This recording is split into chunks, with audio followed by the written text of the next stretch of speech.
I'm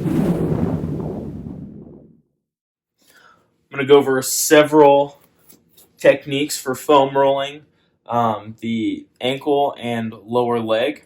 So, first off, we'll start on the Achilles. And all you want to do is just go nice and slow across that Achilles, back and forth. You can put some pressure on it, but again, you don't want it to be painful. I would do this for about 30 seconds. Next thing you'll do is you're going to move your leg back and forth on the foam roller, but keep your skin in contact with it so that when you rub your skin across the foam roller, it kind of grabs and twists a little bit. This will be some good skin movement to open up everything down there as well. So I would do that for about 30 seconds. After that, I would put that Achilles down and then just do some active ankle plantar flexion and dorsiflexion with it. Do this for 30 seconds.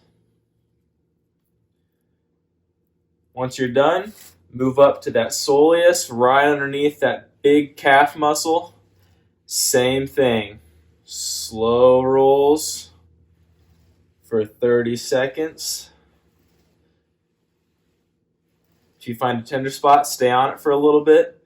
Then we'll move to going back and forth, getting that skin drag. You can kind of see my skin moving a little bit. Do that for 30 seconds.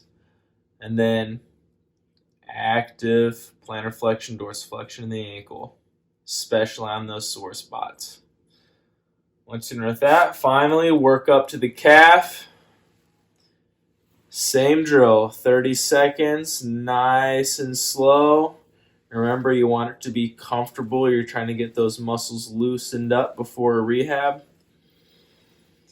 Move back and forth for 30 seconds.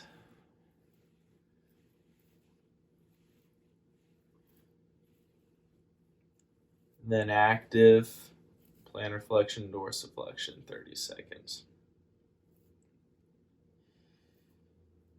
Hit each leg before doing a ankle or foot or calf for that matter rehab.